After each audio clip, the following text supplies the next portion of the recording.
pena era diferenciada dependendo da tua condição social. Só passando aqui... Opa, agora vamos lá.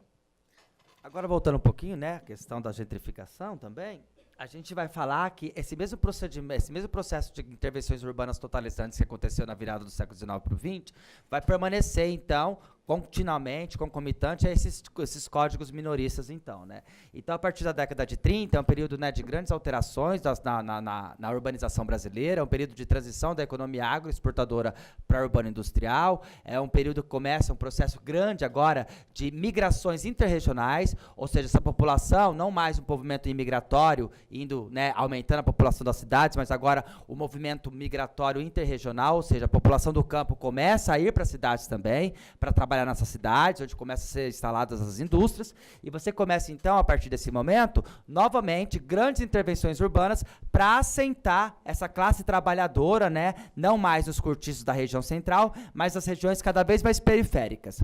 E um dos grandes engenheiros desse período, que vai promover essa periferização, esse processo de periferização, mais particular na cidade de São Paulo, que vai facilitar esse deslocamento dessa classe trabalhadora que começa a ser expulsa do centro, esse centro agora valorizado, esse centro agora em franco crescimento, você começa um processo de expulsão muito em função desse plano de avenidas de Prestes Maia. Inclusive, né, o que dá nome à nossa sala aqui. Prestes Maia foi um engenheiro... Estamos na casa dele, Jimmy. Estamos na casa dele, né? O Prestes Maia, ele vai propor o plano de avenidas na década de 30, mas ele só vai conseguir implementar efetivamente na década de 40, quando ele vai ser prefeito. Até então, ele era ainda engenheiro, né? Ele era também ele era um técnico da prefeitura desse período, e vai propor, então, um plano de avenidas, que é esse grande plano onde você vai ter, né, um grande plano urbanístico apresentando várias avenidas, partindo de uma região central para todos, em vias radiais para todos os lados da cidade, né, e interconectadas por vias perimetrais. Esse plano urbano, ele vai seguir o modelo... Ele vai seguir o modelo, né, vienense, também o modelo de Viena, né, o plano urbano de Viena, tudo isso aqui vai ser estudado tecnicamente, e você vai ter, então, né, o grande Avenida Tiradentes, Avenida 23 de Maio, Avenida 9 de Julho, que vão facilitar, então, esse deslocamento para a cidade em todas as direções. O Vale do Anhangabaú, ele vai ser também todo remodelado, e esse plano, ele vai ser concluído, tá, pessoal? Então, você vai ter esse grande perímetro aqui em volta da região central e as grandes vias que vão seguir o plano de Prestes Maia. Avenida Tiradentes, fazendo a ligação com a região norte da cidade de São Paulo, Avenida São João, fazendo a ligação com a zona oeste da cidade, Avenida 9 de Julho e Avenida 23 de Maio, fazendo a ligação com a região sul, Avenida do Estado, né, com a região do ABC, e a Avenida Alcântara Machado, Radial Leste, fazendo a conexão com a zona leste de São Paulo. Então, esse plano vai ser implementado e esse plano vai permitir, a partir desse momento, uma maior facilidade de deslocamento dessa população em todas as regiões da cidade. E o que é mais grave, o padrão de urbanização, um padrão de pavimentação desse planejamento viário, dessas vias, um padrão de canalização dos rios. Isso vai ser um impacto bastante grande, né, do processo de privatização da água em São Paulo. Reforçando que no final do século XIX, nos anos de 1877, é fundada a Companhia Cantareira de Água e Esgotos. A Companhia Cantareira, ela vai, primeira coisa, fazer a demolição de todos os chafarizes e fontes da cidade de São Paulo, para fazer um processo de privatização da água, obrigando a população a consumir água encanada, e, a partir desse momento, os córregos começam a ser canalizados para evitar o acesso à água para essa população pobre. Então, uma vez canalizados os rios tamponados na região central, essa população ribeirinha, que dependia da água para sobreviver, essa população começa a ser expulsa pela própria condição de você não ter mais acesso à água. É aqui mesmo, onde a gente está, né, a Câmara, né, os registros dão conta de que aqui era casas, residências de cortiços, inclusive de uma ampla população negra. Quando você tem a criação da 9 de Julho, o tamponamento do rio, né, que era o Saracura, o tamponamento da 23, você tem a expulsão, literalmente, dessa população que viviam nos vales, por exemplo, para outras regiões. Muitos vão para Barra Funda, montar a escola de samba com a mesa verde e branco, inclusive tem, né, a briga lá entre a Vai-Vai aqui e a Verde e Branco, porque eles são da mesma origem. Muitos vão para um recém-loteamento que estava sendo construído ali na freguesia, que é o Peruche, monta a escola de samba no Peruche, mas essa população toda vivia aqui. A gente está em cima, inclusive, né, da história dessa população, né, que vivia. Essa parte aqui da Câmara, inclusive, falam, os registros dão conta, inclusive, aqui, né, a Japurá, inclusive, a gente mostrou os cortiços, por exemplo, da Japurá, que fica aqui, né, depois da Maria Paula também. Então, são fotografias aqui da Avenida 9 de Julho sendo canalizada. A 9 de Julho vai ser a primeira avenida canalizada na década de 20, né? Para a construção da avenida, né? Então, o córrego Saracura ele vai ser canalizado para a construção da Avenida 9 de Julho. E, a partir daqui, um processo de expulsão dessa população ribeirinha na beira desses rios, né? Que começa a ser expulsa para a região central. A 9 de Julho, algumas fotografias. Aqui, a própria canalização do rio Tietê, né? A drenagem de suas várzeas para você fazer a expansão aqui automobilística, né, as grandes avenidas aqui para essa produção automobilística que está assentando, uma ponte da freguesia do Ó, gente, em 1960, né, um período muito recente ainda, ou seja, a freguesia do Ó ainda era apenas uma parada, né, de topeiras ainda nesse período, e você tem a própria canalização do Rio Tamanduateí também, aqui para a construção da Avenida 23, da Avenida do Estado, a Avenida Tiradentes, o processo também de pavimentação, a própria Alcântara Machado, a gente está olhando aqui da Alcântara Machado em direção ao que seria o Poupa Tempo, aquele prédio do Poupa Tempo na região central ainda, tudo nesse período do plano de avenidas de Prestes Maia. E concomitante também ao plano de avenidas, depois dessa intervenção, né, no plano urbano, você volta a ter também intervenções no plano social, aí nas legislações. É quando vai ser criado o primeiro Código de Obras da cidade de São Paulo, conhecido como Código de Obras Arthur Saboia, pela primeira vez que a cidade vai ser dividida em regiões centrais, em regiões urbanas, em regiões rurais. É a primeira vez que você vai ter uma divisão, né, geográfica, territorial da cidade de São Paulo, e com algumas condicionantes aqui ligadas à questão da construção, né? Como deveria ser porão, como deveriam ser a classe os quartos, a habitação da classe popular, como deveriam ser os alvarás de construção. Só uma observação, uma curiosidade, o Arthur Saboia, né, ele era um engenheiro famoso, inclusive ele tem uma fala no momento da construção da 9 de Julho, do tamponamento do rio Saracura, né, e a construção da avenida. Ele diz que, claro, a construção da avenida antigamente chamava-se Anhangabaú, antes de ser 9 de Julho, né? A Avenida Anhangabaú ela seria importante para dar uma agilidade, porque começava a se pensar no automóvel, né, como modal, inclusive, de transporte. Todavia, ele observa claramente, ele diz que um ganho secundário do tamponamento do rio Saracura e da construção da avenida era a expulsão de toda a população negra e pobre que vivia nesse vale, por exemplo, né? Então, o nosso homenageado aí no Código de Obras. Então, né, novamente uma perseguição do que seriam esses cortiços, né? Isso aqui é um grande cortiço na Rua Oscar Freire. A Rua Oscar Freire foi considerada uma das maiores ruas encurtiçadas da cidade de São Paulo, né? Porque grande parte da população, dos trabalhadores que trabalhavam nas fazendas, nas casas, nos casarões da Paulista, moravam na Rua Oscar Freire, era um ponto de muitos cortiços, Oscar Freire, né? Inclusive o nome do Oscar Freire, né? Oscar Freire é um médico que vai ser um dos grandes precursores dessa criminologia positivista no Brasil, dessa ideia de que o crime tinha um rosto, né? A ideia de que o crime tinha um rosto, tinha estigmas somáticos e era uma doença. Então, só uma coisinha, ele criou, inclusive, o laboratório de biologia infantil para fazer as medições das crianças, né, de crânio, corpo. Para tentar explicar por que algumas eram mais criminosas que outras, né? Então, esse Código de 29, então, de novo, nas casas populares, falando como deveriam ser casas populares, como deveriam ser cortiços, a proibição de cortiço, né, deve ser demolidos todos os cortiços, não pode ser aprovado edifícios que se destinam a cortiços. Ainda assim, né, uma continuação nesse processo de perseguição dessa população pobre, né, encurtiçada. Uhum. E nesse momento, né, gente, nós não temos nenhuma legislação nova, porque o Código de Menores de 27 já está dando conta, né, dessa perseguição, aquele que a gente acabou de ler. Na verdade, esse Código de 27, aquele terrível que a gente viu agora há pouco, ele vai durar até 1979, né, que aí é quando é a edição do segundo Código de Menores. Mas uma questão importante que é legal a gente trazer é que o Vargas, né, aqui a gente já está sob o período Vargas, né, que entra em 30. O Vargas, ele dá um golpe, né, aqui, que não é novidade no Brasil, golpe, né, primeiro, inclusive, O primeiro foi lá a gente brinca que o primeiro golpe foi em 1500, né? E de lá a gente vem sofrendo golpe atrás de golpe. A gente está sob um golpe do Vargas, Estado Novo, e em 1941 ele cria o SAM, né? Que aí o cara começa a caracterizar mais claramente uma entrada efetivamente do Estado no controle e no encarceramento efetivamente dessas crianças. O SAM era o chamado Serviço de Assistência aos Menores, e o que é interessante é que o Vargas praticamente ele inaugura uma política dupla mesmo para as crianças brasileiras.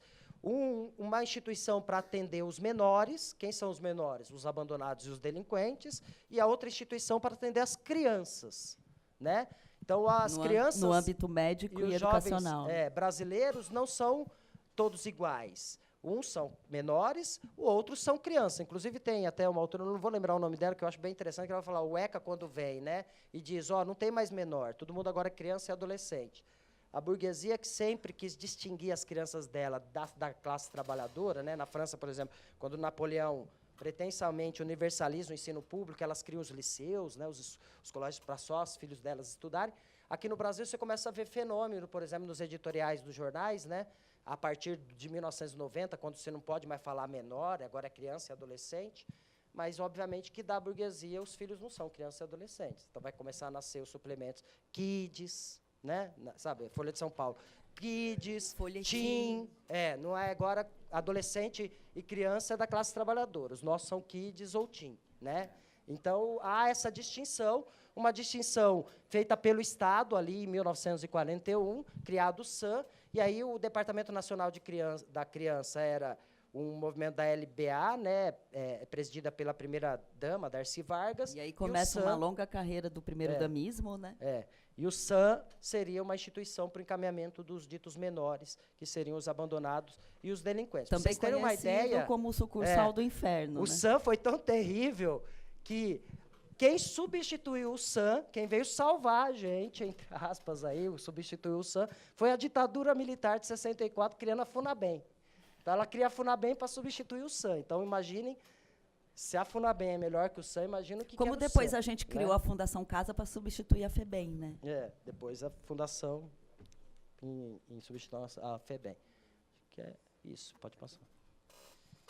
Bem, pessoal, aí, a partir do, como eles disseram, do período da ditadura, as coisas começam a mudar um pouco. Logicamente, né, você tem aí uma crise urbana bastante grande, você tem, assim, lógico, uns recursos um pouquinho mais diminutos, e você começa a ter uma alteração nessas intervenções que até então eram totalizantes. Como vocês veem, né, na virada do século XIX para o XX, a cidade toda, que era um grande canteiro de obras, com grandes alterações no plano urbano e no plano social, né, isso permanece no período aí, no final ainda desse ciclo cafeeiro, na cidade de São Paulo, na década de 30 também, você permanece essas grandes obras, essas grandes intervenções totalizantes. E a partir do período da ditadura militar, começa então, né, uma nova mudança de um paradigma desse projeto de intervenção. A partir desse momento, as intervenções começam a ser mais instâncias pontuais, mas em pontos que são selecionados por essa elite, né, por essa elite industrial, começam a ser então regiões da cidade selecionadas como de grande valor e de grande potencial urbano, ou potencial construtivo, ou potencial de negócios, começa então a sofrer uma intervenção mais pontual, não mais, né, uma intervenção totalizante, porque a cidade de São Paulo, nesse período, vamos falar, né, já estava com mais de 5 milhões de habitantes, você fazer intervenções numa cidade nessa escala, impossível. E a partir desse momento começa, então, cada vez mais uma intervenção mais pontual, que vai basicamente começar principalmente na região central. A região central de São Paulo vai ser a região eleita para, então, você começar a ter cada vez mais intervenções pontuais e, nesse processo, como a gente está reforçando, de expulsão dessa população pobre, dessa população trabalhadora, dessas famílias pobres na região central.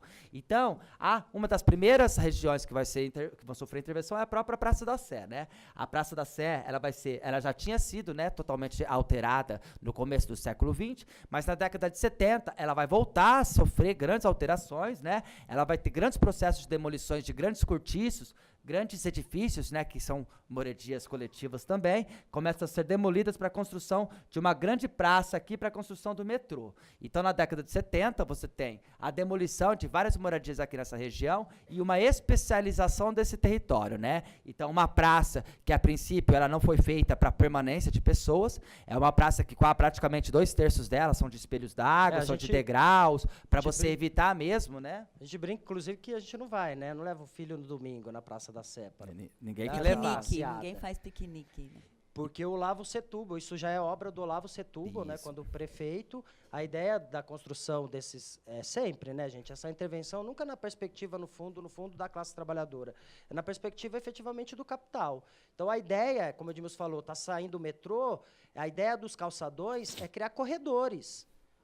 Corredores para nós, trabalhadores. A gente está vivendo já um momento neoliberal, no sentido de um corte de custo do Estado, então o Estado não pode mais fazer essas grandes intervenções, mas a ideia é que ele faça intervenções pontuais para dinamizar o capital, para que a gente chegue mais fácil no trabalho, né? Para que ele não perca a produtividade. Ô Beto, uma coisa interessante só de que vocês estão falando, né, que esse período é também um período da predominância dos interesses financeiros. Isso. E como vocês colocaram, Olavo Setúbal, né, houve a reforma bancária em 64 e o mercado de capitais foi criado. Agora, esses banqueiros não querem mudar a cidade inteira, eles querem pontos vivos para acumulação de capital. Né? Então, eles vão fazer intervenções pontuais. E aqui, a estação da Sé, o metrô da Sé, é inaugurado em 1978. Parece que sempre existiu o Sé, né? Imagina, sem estação da Sé. E aí está um pouco a fala do nosso prefeito, né? Aí de 1975 a 1979. Obviamente, não eleito, né? Era época de ditadura. Tá lá, quando prefeito, eu procurei revitalizar. Inclusive, esse novo atuação da gentrificação se vale muito dessas palavras, né? Revitalizar, requalificar. Porque, para eles, por exemplo, a Sé é morta. Vocês conseguem entender? A Sé é morta? Não tem vida na Sé? Porque eles querem revitalizar. Revitalizar significa trazer vida. De novo, né? Quer dizer, todas aquelas vidas que estão ali na Sé, milhões de vidas que a gente se depara, para eles não são. Por quê? Eles querem trazer vida para aquele lugar. Porque não tem vida, né? O que você traz vida para um lugar que não tenha. Quando prefeito, eu procurei revitalizar o centro através de programas dos calçadões, do qual me arrependo profundamente. Por quê? Porque é uma ilusão pensar que numa cidade, numa megalópole como São Paulo, de um país pobre, como o Brasil, se pode segregar uma área para a mesma ter um padrão de primeiro mundo europeu. Então, você pode imaginar o modelo dos calçadões, né, que teve bastante êxito em algumas cidades europeias, né, como Munique, na Alemanha. Seja um processo válido para o Brasil. O calçadão virou, no Brasil, um permanente problema de mercado persa. Não se conseguiu evitar. Isso é um processo que está agravando o dia a dia. Então, perceba... E é justamente esse processo que a gente vê, né? A Rua Marconi, que ela começa, todas essas avenidas e ruas do centro começam a ser, né, pavimentadas, criaram calçadões dessas ruas, que até então era viário, né? E, curiosamente, né, aqui mais algumas fotografias, né, e grande parte, logicamente... Aí o que ele chama de mercado persa, né? E grande parte desses calçadões vão ser ocupados por trabalho informal, reforçando, né, o trabalho informal no Brasil, ele cumpre uma função importantíssima na economia brasileira, né, é o trabalhador informal que garante, né, o acesso a bens de consumo muito caros, às vezes, né, pelos viés aí, formais. Então, é uma condicionante muito, muito importante para a economia brasileira. E esses camelôs vão ser instalados aonde? Nos grandes locais de via, de acesso, né? Entre os terminais de ônibus, nesses calçadões onde você tem uma grande circulação de pessoas, é justamente esses locais aí que os trabalhadores... Esse grande corredor, né, que é da Sé ali, seguindo o Barão da Tapetininga, passando pelo... que vai até, que liga, né? Porque o centro hoje virou grandes terminais. Né? Basicamente, você tem o centro como um grande calçadão ligando os terminais. Então, quem desce na Sé tem que ir até a Praça Ramos, né? Segue o corredorzão ali, da Barão de Tapetininga, vai até a República. Então, na verdade, há constantemente, né, uma perseguição, efetivamente, desse comércio ambulante aí, que, obviamente, vai ficar nesses fluxos, né? Porque é ali que você tem. Lembrando que mais de 50% da classe trabalhadora está na informalidade. Né? Então, não sei se seria minoria. Né?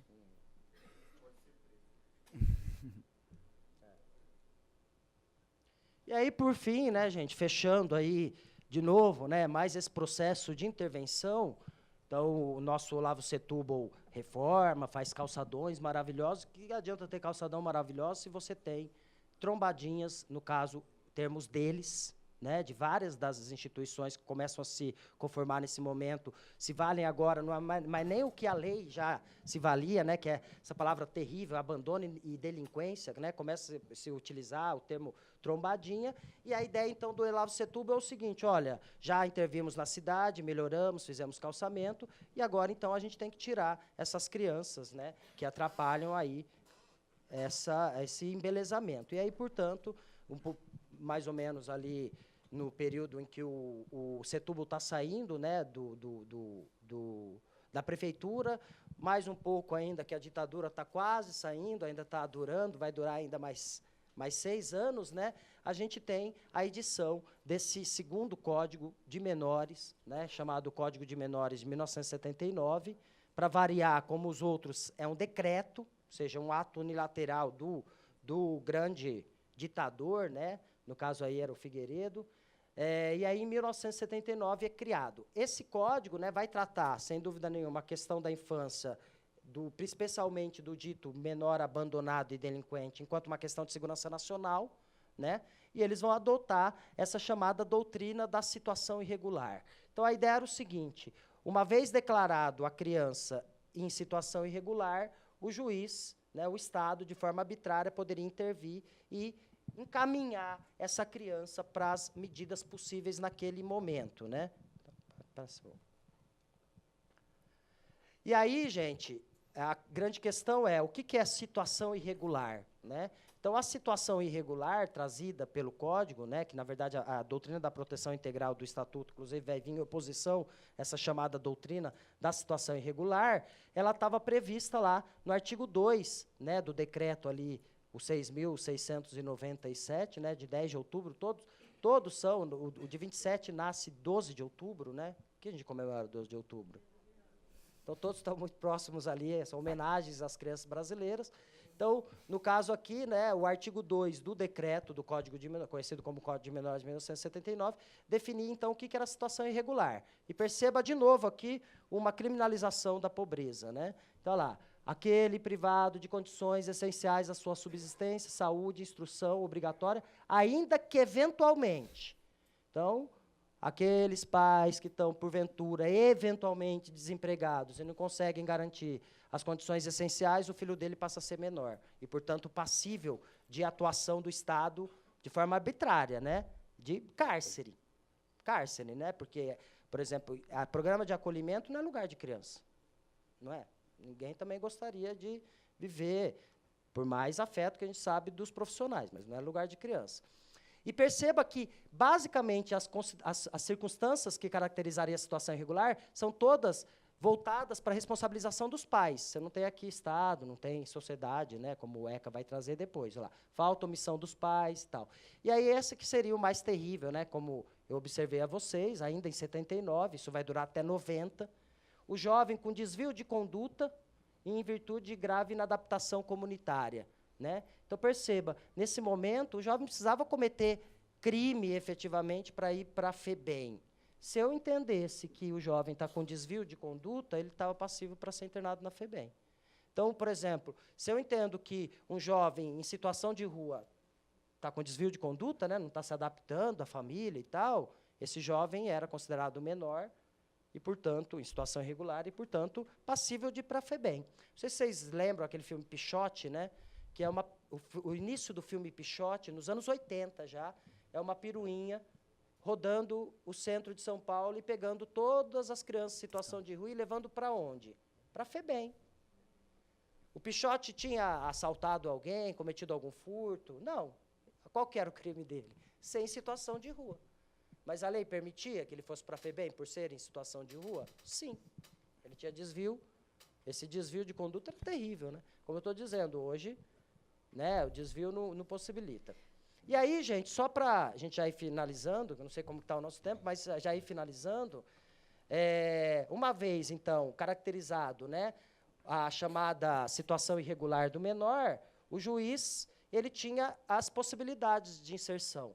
E aí ele poderia determinar as medidas possíveis para aqueles, então, jovens em situação irregular. E as medidas possíveis, naquele momento, era a colocação em lar substituto, que é o acolhimento institucional, a liberdade assistida, que antes, no Código de 1979, era chamado de liberdade vigiada, a semiliberdade e a internação.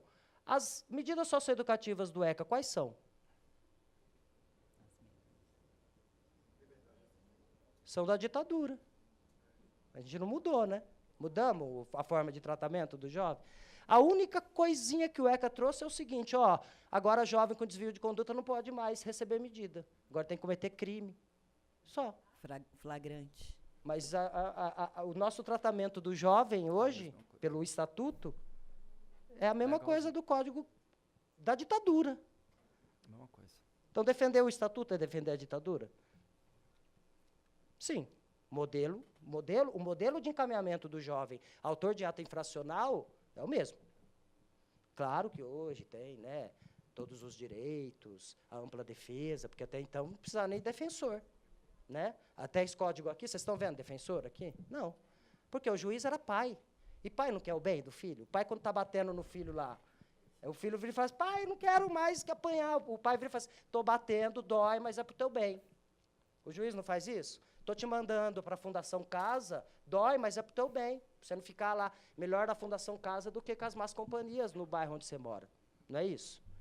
E para onde ele manda o juiz hoje, o jovem autor de ato infracional?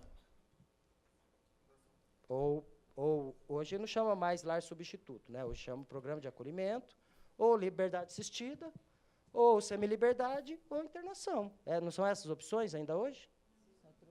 Então, no fundo, em termos do tratamento do jovem autor de ato infracional, o nosso código, na verdade, estatuto, né? Porque a ideia da palavra, inclusive estatuto, era justamente negar todo o período menorista, mas, no fundo, não negou, né? Então, não à toa, gente, o nosso estatuto, e aí aqui está, vocês pegarem, né, aqui são a redação das medidas conforme o Código de Menores de 79.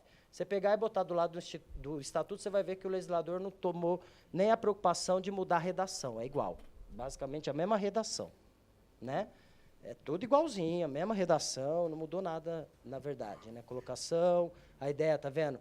De transição, a semiliberdade seria uma transição para o meio aberto. Na verdade, é uma reprodução do sistema prisional, do sistema penal. Então, aqui, agora, os juízes fazem a progressão de regime, né? Então, é difícil o menino sair da internação para a LA, ele passa pela semiliberdade, porque no adulto é isso, eu sou preso em regime fechado, passo pela SEMI, 1/6 da pena, SEMI, né? A medida socioeducativa é indeterminada, mas aí criar essa coisa de medida 12, medida 24, medida... Ué, como assim? Não é indeterminada? Como você está definindo? 12, 24? Então, o que a ideia, no fundo, um pouco também, que a gente gostaria de trazer é que, como o ECA, no fundo, no que diz respeito ao jovem autor de ato infracional, não mudou muito em relação ao código anterior, como ainda manteve, de certo modo, uma estrutura encarceradora, uma estrutura penal, a gente padece do sistema penal. O que é o sistema penal? No mundo, para que serve o direito penal? Né? O direito penal ele serve para botar na linha aquilo que a ideologia não deu conta. Todo mundo acorda aqui de manhã, 8 horas da manhã, e vai trabalhar. Não é o penal que faz isso. É a ideologia, é vocês acreditarem que esse é o certo a fazer. Uma ideologia burguesa, que 4 horas, né? A gente acorda e vai trabalhar. Sim, Aqueles 6. que desviam, você tem o direito penal para botar na brincadeira. Ó, não vai desviar, não. Você vai privada, né? acertar o direito penal. E se o direito da infância é um direito penal, ele padece dos mesmos problemas que o direito penal do adulto. O direito penal do adulto é o quê? Seletivo. O direito penal atinge alguns grupos mais do que outros. Vai para o sistema prisional adulto e vê quem está lá. Ele é estigmatizante, quem passa pelo sistema prisional não paga a pena. Ele vai pagar o resto da vida, né? Vai ficar estigmatizado. Não à toa, o próprio Estado, inclusive, impede muitas vezes que ele pleiteie cargos por ter passagem no sistema prisional. Não pode fazer o Estado concurso fala, público. vou te ressocializar, mas te impede você de trabalhar. Né? E, por fim, ele é repressivo. Né? A resposta do Estado é muito mais violenta do que, efetivamente, a ação que o indivíduo cometeu. E, se a gente trata o nosso sistema juvenil como sistema penal, a gente vai trazer todas as mazelas do sistema prisional adulto para o sistema penal juvenil. Então, não à toa, apesar do ECA, né, e também apesar do ECA, ou seja, apesar dele ter estruturado, a gente não alterou de forma substancial a realidade dos jovens brasileiros, né? Não sei se vocês querem... Não, vou passar rapidamente uns... Tem mais alguma coisa aqui, Beto? Não?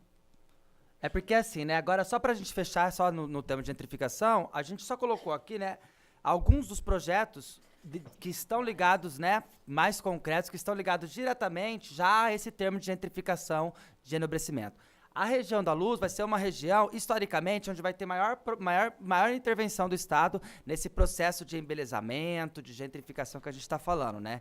Então, aqui, alguns dos projetos que eu vou passar rapidamente. Então, olha, desde a década de 70, né, em 1974, você já tem esse projeto conhecido como Área Luz, Renovação Urbana de São Paulo, que ela vai prever diversos incrementos no uso do solo, com funções residenciais de comércio, mas a única coisa que ela vai conseguir concluir mesmo vai ser a linha de metrô. Né, a linha de metrô. Esses aqui, ó, gente, são a indicação dos perímetros dessas intervenções urbanas. Agora aqui a gente falando naquela intervenção urbana pontual, né? Então a gentrificação é uma intervenção urbana pontual, onde você qualifica esse espaço, muitas vezes retirando as famílias que vivem nesse espaço, as famílias, principalmente as famílias mais pobres que vivem nesse espaço, e cedendo esses espaços para o comércio, para o setor financeiro, para o setor de crediário e tudo mais.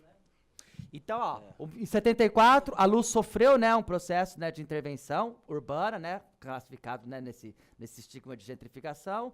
Em 84, um outro projeto de intervenção urbana na Luz, conhecido como projeto Luz Cultural. O Luz Cultural vai ser responsável, ele vai ser considerado, né, um projeto menos agressivo do que as revitalizações de grandes obras, e ele vai conseguir concluir nesse período, nesse projeto, um dos equipamentos que vai ser implantado vai ser o próprio Oficina Cultural Oswald de Andrade. Aí depois, em 95, outro projeto de intervenção urbana na Luz, o projeto Polo Luz, de 95. É nesse projeto aqui que vai ser inaugurado a Pinacoteca do Estado, vai ser reinaugurado o Complexo Cultural Júlio Prestes, ou seja, tudo equipamentos mais voltados para essa elite mesmo, né? Para a cultura, logicamente, fundamentais para a cultura brasileira, cultura paulistana, mas principalmente só levando em consideração esses aspectos mais culturais e a própria interligação da CPTM com o Metrobras.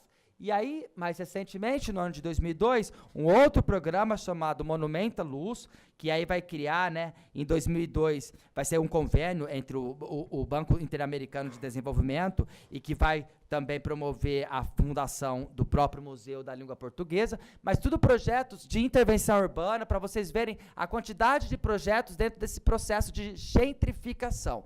Todo ano, toda gestão, entra gestão e sai gestão, todo mundo anuncia um projeto aí inovador, de qualificação desse espaço da Luz. E a ideia é justamente essa, tá vendo? É pontual e você enobrecer aquele ponto, né? Então, o indivíduo lá chega na Luz, passa pela miséria e entra no estacionamento já dentro, nem desce na rua, já entra na Sala São Paulo, do carro dele mesmo, do estacionamento para a Sala São Paulo, sem contato com a rua, essa é a ideia, né, na verdade. Um local teórico, né, que eles dizem melhorado para eles, né, na verdade. E obviamente que isso acaba ocasionando expulsão, né, por exemplo, de outras populações, inclusive por encarecimento do aluguel, da região, toda. Em 2011, né, também o outro projeto da Luz, o projeto Nova Luz aí também, um grande projeto urbano que está agora mostrando as caras agora, né, todos aqueles terrenos à frente da Luz, onde era a Cracolândia, não à toa um processo bastante grande agora de perseguição do fluxo ali da Cracolândia, porque você tem, né, uma iniciativa aí financeira, você tem aí o capital financeiro muito interessado nesse território por conta das grandes possibilidades de transporte coletivo, da fibra ótica, dessa infraestrutura urbana. Então, uma área bastante degradada que agora começa de novo a ser, então, abdicada aí por essa elite, por essa burguesia. Então, está hoje, né, em franco crescimento. Então, torres que são ditas como, que são destinadas, a princípio, com moradia de interesse social, mas vai lá conseguir o financiamento para você conseguir morar numa moradia dessa, né? Você tem que ter rendas aí acima de 5, 10 salários mínimos. O que é? Hoje você tem uma renda igual a Coab, né, gente? Para você se inscrever na Coab, você tem que ter salário até 5 salários mínimos, renda salarial. Quanto que é 5 salários mínimos hoje, gente? Quem recebe? Alguém aqui recebe? 5 salários mínimos? São 5 vezes, são quase 5 mil reais para você conseguir ter o cadastro para você financiar uma moradia no Brasil. Então, é esse o tipo de padrão que vai ser construído. Então, e aí, em 2012, 2013, a gente vai ter a Operação Sufoco da Cracolândia, né? Então, todas essas ações de intervenção estão imbricadas com esses movimentos especulativos, né? E os projetos também de redução da maioridade, como, por exemplo, do próprio Serra, né, do Alckmin, que propor aquele aumento da internação para 8 anos, né? Então, o jovem ficaria internado até 26 anos de idade. Eu não sei se alguém observou, mas a pracinha Júlio Prestes aqui, ela já foi reinaugurada, ela está cercada com gradil, né? Ninguém pode entrar, ela tem hora para entrar e hora para sair. Então, você, na verdade, você cerca, né, para você fazer a manutenção, para o fluxo não conseguir entrar aqui. Então, um processo de expulsão de toda essa população que habitava aqui, né, cada vez mais sendo expulso. Os projetos sempre muito, né, convidativos, né, e tudo mais. Também o próprio Anhangabaú passou por um processo também de gentrificação, né, na década de 80, né, um processo de tamponamento da via expressa e de apropriação aqui, agora um processo de grande policiamento e de remodelação também do próprio Anhangabaú. E algumas associações que vão ser criadas justamente para isso, né? A própria Associação Vive o Centro, criada na década de 90, que começa uma intervenção bastante no que hoje é classificado como Centro Novo, né? Ligado forte ao Banco Boston, ligado né? ao Banco de São Boston. ligados aos Meirelles, banqueiros, né? Aqui é a Avenida Ipiranga, aqui é São Luís e aqui é São João, ou seja, esse grande quadrilátero que vai sofrer grande intervenção e justamente local de grande concentração de ambulante. Vai ter até um trabalho da Associação Vivo Centro de organizar a distribuição dos camelôs autorizados do centro. Então, ou seja, é uma associação. Coordenar a zeladoria toda, né, e tentar tirar, como lá atrás, no começo do século, matar a rua, né? Exatamente. Tirar. Cidade linda. Ou seja, né, esse constante controle dessa população, desse mercado informal nas ruas, né? Ou seja, um mercado secular aí da cidade de São Paulo e algumas outros projetos mais pontuais também, esse plano Reconstruir o Centro, que era um programa também de melhoria dos calçamentos da Avenida São Luís, da Avenida Ipiranga, da Avenida São João, esses grandes quadriláteros pilotos, ou seja, vários projetos, mas agora vocês veem sempre com um polígono menor, projetos mais pontuais, para qualificar e para melhorar esses espaços, o projeto Corredor Cultural na Xavier de Toledo. E aqui a gente colocou alguns dados da população em situação de rua, né? A FIP lançou no ano de 2015 essa tá um pouquinho defasado, né? Você tem aqui, mas só para demonstrar para vocês que a região da Sé é a região onde tem maior número, né? 52% nessa tabela de 2015, aqui nessa pesquisa, a população em situação de rua vivia na região da Sé, e reforçando por que a Sé, né? A Sé é um local, muita dessa população de rua vive, né, da cata de lixo, vive, né, de alimento, né, de comer alimento doado. Então, a região do centro, ela tem, por ser uma região bastante comercial, é onde você tem muito descarte de papelão, descarte de material reciclado, então por isso essa grande concentração de pessoas, né? E aqui também um movimento de moradia também bastante forte na região central, sempre também com constante perseguição, e muitos deles originários desse processo de gentrificação. Então você tem essas grandes intervenções urbanas da região da Luz, que desaloja milhares de famílias de moradias, né? Muitas vezes assim irregulares, e que essas famílias então elas vão entrando nesses movimentos de moradia para permanecer nesse território. Eu acho que é mais isso, né? É que o número de crianças que a gente colocou, né? Você tem aqui quase 5% da população, 2,5% do total de 2,5% com 6 aqui, né, na verdade, são quase 3% da população em situação de rua é de crianças, né? Até 11 anos, ou de 12 a 17 anos, um número bastante grande. Superestimado. Pessoal, aqui tem mais algumas coisas, mas pelo horário, né? Já são o horário que a gente tinha combinado às 11h30. A apresentação está disponível, aqui estão alguns contatos, caso alguém queira a apresentação, mande um e-mail para a gente que a gente encaminha a apresentação para vocês, desses dados todos. A gente também tem um canal no Facebook do Instituto Bexiga e a página da Infância Silenciada para discutir esse tema da infância com os educadores, com as equipes técnicas. Bom, então a gente gostaria de agradecer demais a atenção, a paciência de vocês, e aí a gente fica à disposição para o debate agora, o que vocês quiserem comentar, perguntar, fiquem à vontade. Por favor, Daniela, obrigada por tudo. Vocês daqui da Defensoria, da Escola da Defensoria, muito obrigada pela oportunidade.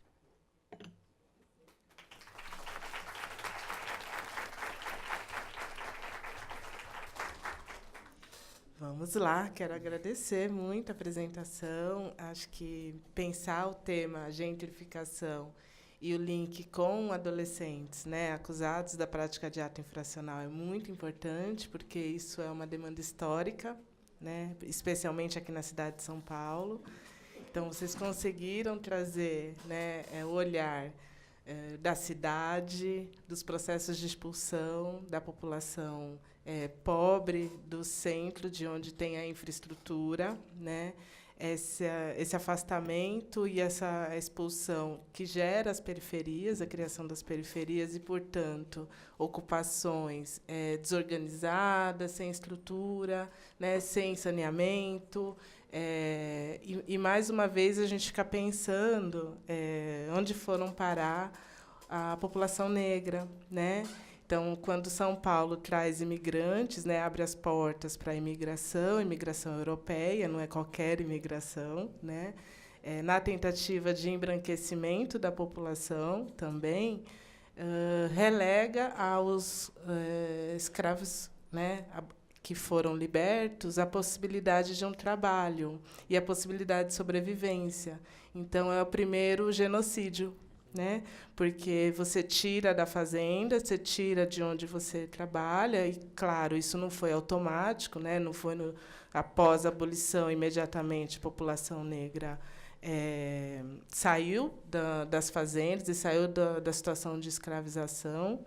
Isso demorou, e pelo interiorzão do Brasil, muito mais, né? Porque a comunicação não era via WhatsApp, não tinha internet, rádio, para avisar que a Lei Áurea tinha sido publicada, então isso demorou. E, com a chegada dos imigrantes, essa mão de obra foi utilizada aqui nas regiões, né, mais dotadas de infraestrutura, centro, mas a população negra foi expulsa. E para onde foram as crianças negras, né? Acho que eu fiquei bastante provocada aí durante a apresentação. Isso é bom. Então, fiz aqui alguns apontamentos e provocações e vou liberar aí para todo mundo, né? Essa apresentação trouxe o olhar também para as questões habitacionais, né, que são tão objeto do serviço social, e me incomoda bastante, né, essa assistente social, que é as condições de moradia. Então, o cortiço tem que ser um quarto para tantas pessoas, né? E você vai na periferia, você vai no barraco de madeira, em cima da água, algumas vezes palafita, em que aquele cômodo de 20 metros quadrados também abriga 10 pessoas. Então, isso é uma lei para organizar o centro da cidade, mas ela acontece ainda nos territórios onde não tem a legalização formal. Então, a continuação do nosso tema era as fronteiras entre o legal e ilegal. Então, o que é legal no centro, né, e aproveito aí para pegar o gancho do Evandro, que vai estar aqui à tarde, o que é legal aqui na região central, né, nas cidades, não é ilegal nas periferias, mas é legal, porque a periferia foi construída dessa forma, né? E como é que a gente olha para isso, né? E cadê a política pública para isso? Então, acho que é uma provocação que vale a pena, porque a gente trabalha, a gente faz visita domiciliar, né? A maioria dos técnicos aqui de medida, tanto do meio aberto quanto do meio fechado.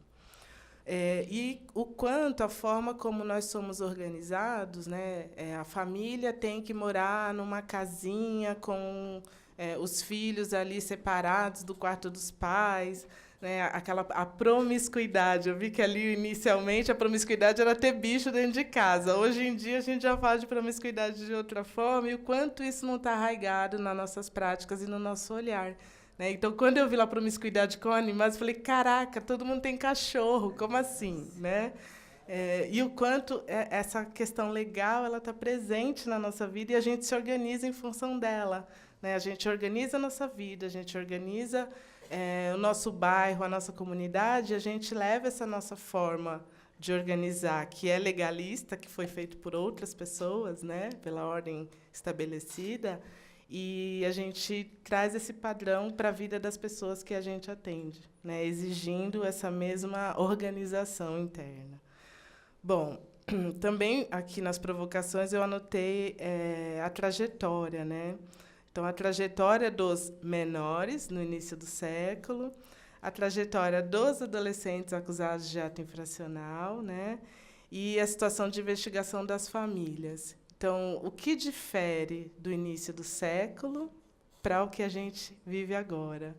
Né? O quanto a gente também não investiga, o quanto a gente também não controla e presta contas o tempo todo para o pai juiz. Né? Então, isso foi muito, muito importante. E aí, teve um soco no estômago no final, que foi...